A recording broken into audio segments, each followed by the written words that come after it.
Bonjour à tous les amis, ici mon prof de conduite. Comme vous savez, notre objectif c'est votre réussite.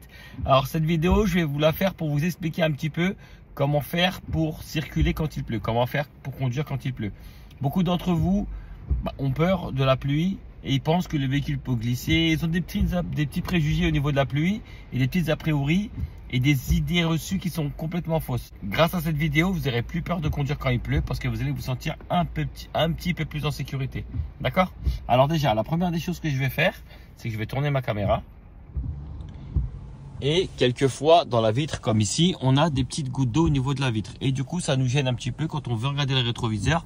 C'est un petit peu gênant. Alors sachez qu'ici, il y a des petites lamelles noires là. Vous voyez les lamelles noires?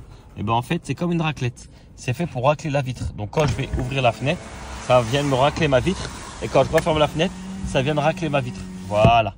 Donc regardez, de temps en temps, pensez à ouvrir et à fermer la fenêtre. Vous n'aurez plus de gouttes d'eau. Vous voyez les gouttes d'eau? Voilà, elles partent. Donc quand vous avez des gouttes d'eau pareil pour là, on ouvre la fenêtre. Voilà. Hop, ça va racler ma vitre. Hop. Voilà. Vous voyez, on arrive à faire disparaître les gouttes d'eau. Ok? Ça, c'est une des astuces qui peut vous aider. Je vais revenir ensuite sur les vitres à l'avant, d'accord? Vous avez besoin de ventiler un peu la voiture pour qu'il y ait le moins de buée possible dans la voiture. Donc, je vais vous montrer la buée, comment faire pour la retirer. Et juste après, je vais vous montrer pour les pneus. Parce que beaucoup d'entre vous ont peur, ils pensent que la voiture peut glisser, que... Voilà, tout ça, je vais vous le montrer. Déjà, je vais vous mettre deux dessins. Voilà, cette forme-là et la forme un peu plus carrée. Voilà, tout ce qui est cette forme-là, c'est la vitre arrière. Tout ce qui est cette forme-là, un peu plus écarté là-haut, c'est la vitre à l'avant. Pourquoi? Alors je vais juste reculer un petit peu mon siège. Regardez la vitre à l'avant. Vous voyez la forme de la vitre à l'avant? Eh ben, c'est cette forme-là. Tout ce qui aura cette forme-là, c'est la vitre avant. Et tout ce qui a cette forme-là, ben, c'est tout simplement la vitre à l'arrière. D'accord? Alors ici, tout ce qui est cette forme-là, quand vous cherchez pour désembuer la fenêtre, vous voyez là, le dessin? Tout ce qui est cette forme-là, on a dit que c'était la vitre à l'avant. Tout ce qui est cette forme-là, c'est la vitre à l'arrière. Vitre à l'avant, d'accord? L'essuie-glace, c'est pareil. Quand vous allez essayer de chercher le commodo, donc qui sera ici, hein, sur la droite, donc vous aurez tout ce qui est cette formule-là, on a dit, c'était l'avant. Donc hop, pour monter et descendre, on a des vitesses, voilà. Et tout ce qui est cette formule-là, c'est le rond 0 là, c'est l'arrière. C'est pour l'essuie-glace à l'arrière, d'accord? Donc ça, le carré, c'est l'arrière, ça, c'est l'avant, ok? Donc vous avez plusieurs vitesses. La première, c'est la vitesse à peu près toutes les 5 secondes. Deuxième, toutes les secondes. Et le troisième, c'est la vitesse la plus rapide. Déjà, quand vous allez rentrer dans une voie rapide et que vous devez rentrer dans l'autoroute et que ça circule vite, ou les voies rapides, pensez tout de suite à le mettre très rapidement. Ça va vous aider à enlever le plus vite possible les gouttes d'eau. D'accord? Autre chose, la ventilation. Pensez à mettre le froid. D'accord? C'est le froid qui enlève le mieux la buée. D'accord? Je répète, c'est le froid qui enlève le plus vite possible la buée. Ok? Maintenant, quand vous êtes en circulation et que vous devez rouler, souvent vous avez peur que votre véhicule glisse à cause de l'eau. La voiture ne peut pas glisser à cause de l'eau avec votre voiture si votre véhicule est bien entretenu. Ça veut dire, il y a un petit dessin que je vais descendre dans la voiture pour vous le montrer. D'ailleurs, je vais descendre tout de suite. Il y a un dessin dans le véhicule. Hop, je vais tourner le volant pour qu'on puisse le voir. Voilà. Et je vais descendre de mon véhicule. Et dans les pneus, que ce soit à l'avant ou à l'arrière, vous avez un témoin d'usure. Vous voyez ce qui est là à l'intérieur là? Ça là, c'est un témoin d'usure. Il ne faut pas que ce témoin soit de la même taille que le pneu. Sinon l'eau ne peut pas évacuer.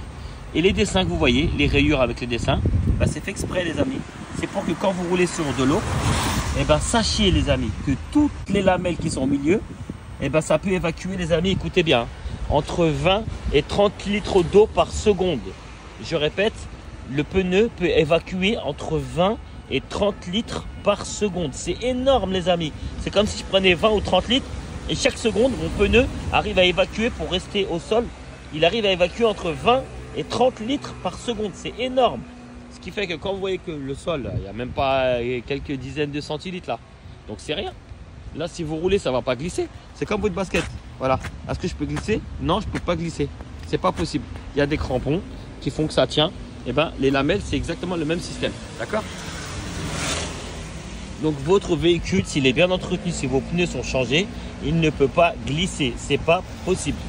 Donc vous avez compris les amis, votre véhicule ne peut pas glisser. Après, il y a ce qu'on appelle un aquaplaning. C'est quoi un aquaplaning? C'est tout simplement les roues du véhicule qui ne touchent plus le sol. Et quand les roues ne touchent plus le sol, si vous tournez les roues, vu que les roues ne touchent plus le sol, le véhicule ne peut pas tourner. Et vous allez déraper avec votre voiture. Dans quel cas ça peut arriver ça?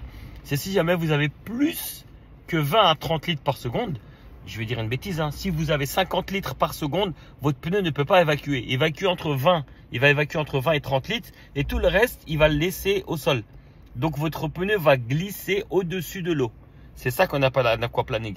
Mais pour ça, il faut vraiment qu'il y ait une piscine au sol, hein, et que vous rouliez vite dessus. D'accord? Par contre, les amis, ceux qui n'entretiennent pas leur véhicule, si votre véhicule n'est pas entretenu, si le repère que je vous ai montré, il est trop bas et que votre pneu n'arrive pas à évacuer l'eau, forcément là oui, vous risquez de glisser avec votre véhicule. D'accord? L'aquaplaning, il peut survenir à ce moment-là parce que votre pneu n'évacue pas l'eau. Ça, c'est pour ceux qui ont le pneu usé. D'accord? Et autre chose, les amis, les essuie-glaces. D'accord? Si vous avez un essuie-glace qui est en mauvais état, forcément, hop, ça nettoie pas très bien, ça laisse des traces et du coup, c'est compliqué de bien voir en face de vous. C'est pour ça que c'est important d'avoir des bons essuie-glaces, des bons pneus, un véhicule bien entretenu. D'accord? Ah oui, j'ai oublié. Et quand vous voulez freiner, essayez de freiner 2 fois moins fort et 2 fois plus tôt pour garantir une distance de sécurité et pour pas surprendre les autres usagers. Donc, quand le sol est mouillé, freinez 2 fois moins fort et 2 fois plus tôt. C'est juste pour pas surprendre les autres. D'accord? Voilà les amis, si vous avez la moindre question, le moindre doute, n'hésitez pas. On a plein de vidéos explicatives pour vous aider. TikTok, Snapchat, YouTube, Instagram, Facebook, plein de vidéos. Et si vous avez la moindre question, le moindre doute, n'hésitez pas à nous poser la question. On est là pour vous aider, que vous fassiez partie de notre auto-école ou pas du tout. Bon courage à tous les amis.